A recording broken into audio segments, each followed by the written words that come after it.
Right, I'm very pleased and proud to say that the next guest onto the stream is one of Southend's most successful ever sportsmen. So it's a real pleasure to welcome Mark Foster onto the stream. Mark, how are you doing this morning? Hi, very, very well, thank you. Excellent. So pleased to have you on. As I just said, one of Southend's best ever sportsmen. Is it still a place that means an awful lot to you? I think I'm right in remembering that it's where you actually learned to swim, isn't it, during your youth? It is, yeah. I learnt to swim. The pool's not there anymore. It's actually Southend Warrior Square swimming pool, which is now a car park, like most swimming pools that happens to. Yeah, I learnt to swim down here. My swimming teacher was a lady called Mrs. Hardcastle. So, yeah, I guess like everybody, you're going to have your swimming lessons and you've got your memories, good and bad. But no, I absolutely loved it, obviously. And then I happened to be good at it and it became my career. Tell me, is the camera better that way or that way? Or does that not matter? Sorry about that. Can you hear me? I can hear you. Can you hear me? Yes, I can hear you now. Sorry about that. So we were just saying that you learned to swim at Warrior Square, which is must bring back great memories for you, even though it is it's still a car park, as you said. It's a car park now. Unfortunately, they built another pool called Garron's, but I think that's quite near me. Yeah, that's near where I live. Yeah. One of the big problems, obviously, in the UK is that we build things and then they get old and then they're not no longer useful, but they're very expensive to run. So there's a big problem at the moment that there's a lot of pools that are sort of 40 or 50 years of age that again sort of not used anymore. And then the bottom line is we're not building enough swimming pools. So I was lucky. I was one of the lucky ones. Yeah, but that seems crazy for me because it's a life skill, isn't it, that everyone needs to sort of learn. So it seems a bit silly that these opportunities are being sort of taken away. But what do I know? No, you're right. I think the thing is, what a lot of people, I mean, listen, we take it for granted. Well, my generation took it for granted to have swimming lessons. We were fortunate that it was sort of more part of the curriculum, and it should still be part of the curriculum now. But obviously, if there's not a pool near you, then trying to get kids from school to a pool, you have to rent a coach, and it's not always possible. So.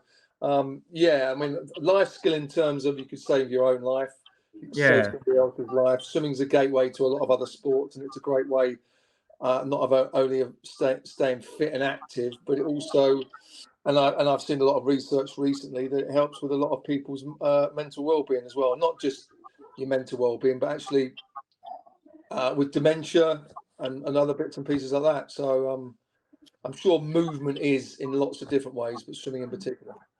Yeah, 100%. Definitely agree with you there. So how did you first get into swimming, and when did you first realise that this could be your career? Well, I never looked at it as a career. I basically just got into swimming because I guess like most kids, you go and have swimming lessons. I got taken down Warrior Square, as I say, by my mum and my sisters had swimming lessons as well. And I just got in the water and I think probably all right, a mindset thing generally, which is I'm stupidly competitive and want to win at everything. I found something that I enjoyed, I was good at, and then I became obsessive about it. And I think anybody with whatever they do, and it's not necessarily just sport, it can be a hobby, a pastime, or a job, you become very good at something when we obsess about it. Let's face it, you become good at what you do by doing what you do. If you did it once, you wouldn't be very good at it. But the more you do something, the better you become, the more confident you become, and then you go from there. And I think the thing is, I was lucky. I found something that I was really good at. I really enjoyed. I never looked at it as something I'd do for a job because there was no money in swimming. But I was fortunate enough by breaking world records and winning championships. I got sponsorship, and it became my job, which enabled me to become a full-time athlete and obsess and train more, really. Yeah, and it was such an incredible and such a lengthy career that you had. When you look back to it now, what are the sort of highlights and the moments that sort of spring out straight away? There's a lot of highs and lows. I think any athlete would tell you that. But the big highs, breaking the world record for 50-metre freestyle. And if anybody knows swimming freestyle, well, freestyle front crawl is the fastest stroke. So, basically freestyle is the fastest stroke, then butterfly, then backstroke, then breaststroke. So if you're the fastest freestyler, front crawler, that's the fastest stroke. So therefore, being the world record holder at 50 freestyle, which is the shortest event, was like being the Usain Bolt of the pool. So saying that I was the fastest human being to ever travel through water at that time was pretty cool. That was a big high. But then I reflect and go, but it's still my best time. So what motivated and drove me was just to beat my best and go faster each time. So all of a sudden I happened to be the world record holder. So my best time became the world record, but it was still my best time. Whether I was 11 years of age or 30 years of age, I was still trying to beat my best. But that was cool. Carrying the flag into the Olympic Stadium. Yeah, I was going to mention that. That must have been an incredible moment. Yeah, it was awesome. It was awesome. Not only was it an awesome experience, but I think the more humbling thing was being nominated by the rest of Team GB to be the flag bearer. So all the other sports, whether it be cycling, rowing, athletics, tennis, diving, basically I got nominated from all the other teams to be team flag bearer and lead Team GB into the Olympic Stadium. It was my 5th Olympics. I'd obviously swum a lot of Olympics. I was old enough to be most of the team's dad. That's probably one reason. And just walking into what was known as the Bird's Nest in Beijing with 85,000 people, the screaming, the shouting, the noise, the light. It was an amazing experience. I just kept pinching myself when I was holding the flag. I kept pinching myself, saying to myself, "This will never happen again. Enjoy this moment." Because a lot of the time you do things, and we're so maybe focused that we don't enjoy the moment. It's only afterwards we suddenly go, "Oh, I just did that." So I kept saying to myself, "Look, enjoy this. This will never happen again." Yeah. How do you find out something like that? How do you get told that you're going to be the flag bearer? How do you hear the news? So what happens is within Team GB, there's probably 400, 500 athletes. And within Team GB, you've got, as I said there, you've got anything from swimming sports to cycling sports to rowing to all the sports, hockey, football, all of them. So within Team GB, there's all these teams. And all these teams nominate someone to be a flag bearer. And then it goes down to a short list and it goes back to the athletes. And the athletes, a bit like voting for a government, let's say. You basically got tick a box who you want to vote for. And then the night before the opening ceremony in Beijing, we went to the Chinese ambassador's residence, and there was like a sort of gathering, a get together with all the athletes, all the support staff, dignitaries, everybody. We had a bit of a good luck gathering, and Princess Anne, who's head of the Olympic movement, she came along to say good luck to the team. She said a few words. She stood at a lectern and she was going to say who's going to be the flag bearer. And I just remember thinking to myself, A, I'm competitive. B, it's my 5th Olympics. I'm never going to get this opportunity again. And I just thought, what a moment to lead Team GB into the Olympic Stadium holding the flag. That'd be pretty cool, right? And I'd seen it before on TV on numerous occasions. And lots of my friends had carried the flag from Steve Redgrave, Matt Pinson, Kate Allenby. So I sort of knew these people and I thought I'd love to be a flag bearer.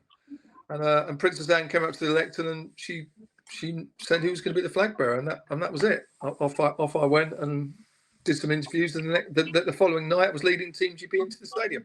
So absolutely incredible. Were you nervous, excited? I mean, how do you prepare for that? You don't. You put one foot in front of the other, and hopefully you don't trip up. I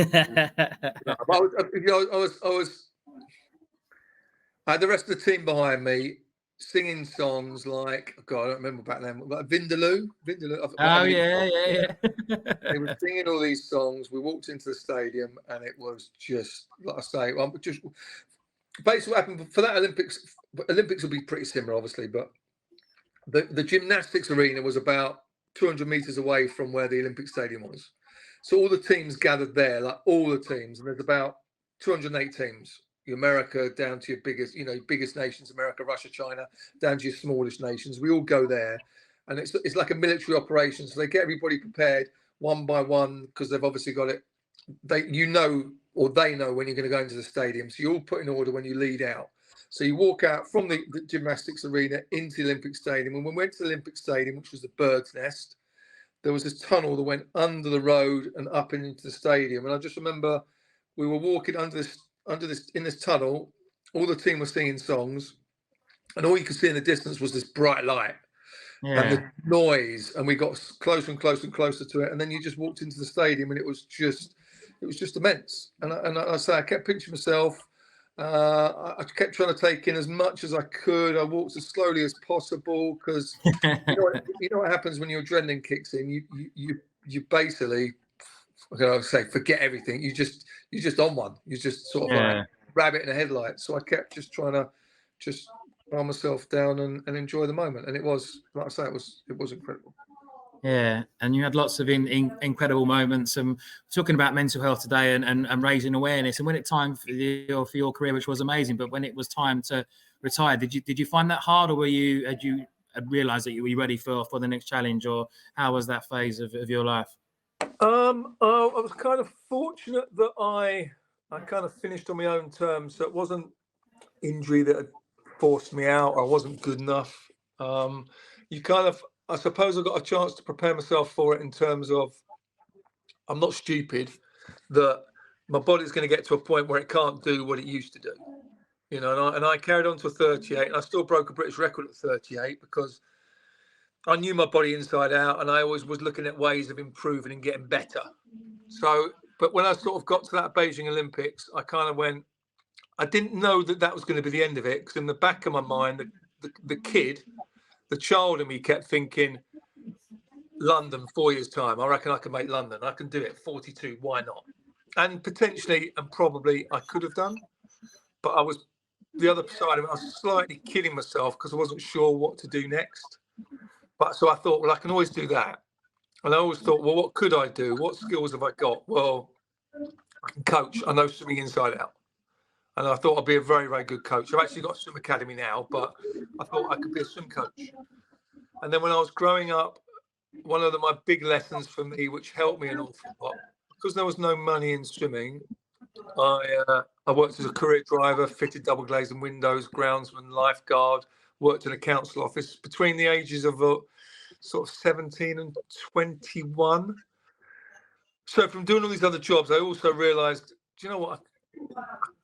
There's other skills I've got, and I can do lots of other things. So I didn't feel pressured into, what am I going to do next? Because I thought, well, there's lots of things I can do. Yeah. I don't know. I'll try them and I'll see if I enjoy it or not, and then I'll go from there. So I didn't have this anxiousness around, all right, when that finishes, what do I do next? I think what a lot of people struggle with is identity. So the one thing identifies you for so long. So what am I? I'm Mark the swimmer, right? But I'm not. I'm just Mark the person. But I kind of figured that out. I didn't figure it out. It just kind of that was an easy thing to understand. But my philosophy was, whatever I do, I'll apply the same mental approach to it as I did with swimming, which is try and be the best I can be. I won't necessarily be the best window fitter. I don't window fit anymore anyway, but I'll still have the same approach to it. I'll try and be the best version of myself, the best I can be at it. So I was probably fortunate, and I think one of the big things I also realised is that bodies are made to move, and I was fortunate enough. My job was moving. My job was sport. It was a healthy obsession, and I still move a lot now. I still go to the gym 3 or 4 times a week. I play golf a couple of times a week, and I just know moving's a good thing for you. Yeah, 100%. And obviously, you've gone into TV and do fantastically well with that. How did that come around, and how much do you enjoy summarising the swimming at all the big events? It came around because I retired from swimming at 2008, and then the year after I got asked to do, 2 years after, we did the Commonwealth Games and the World Championships and the Olympic Games in London 2012. So I kind of, in swimming terms, I suddenly became the swimming pundit. I sort of worked with Claire Balding, and I still do work with Claire Balding a lot. And I thought my thing was, I did Strictly Come Dancing after I finished the Olympics 2008. I did Strictly Come Dancing. One of my big takeaways from that was, every day after training and every day after when we did a show, I used to get interviewed a lot by the BBC people. Yeah. I think we all at some time in our lives, maybe some people still do, we kind of say what we think people want us to say, or we say what we think we should say rather than saying what we feel. Now, by doing interviews every day with the BBC with Strictly, I kind of figured out, Mark, they just want to know what you think. Yeah. Don't filter it. I know I'm not going to swear. I know I'm not going to say anything bad because I know me. I might just tell them what you think. How did today go? Well, today went like this. What did I think about today? Today was this. So that my big lesson with that was when I went and did the swimming, say what you think, say what you feel, say what you see. I know swimming inside out. I know sport inside out. I know a lot about mindset. So I kind of go, well, they're not going to ask me about nuclear science, are they? Which I know nothing about. So it's like, well, you're going to be asked about what you know. So just tell them what you know. And the beauty of that was I now get to share my love and my passion of sport and of swimming with everybody.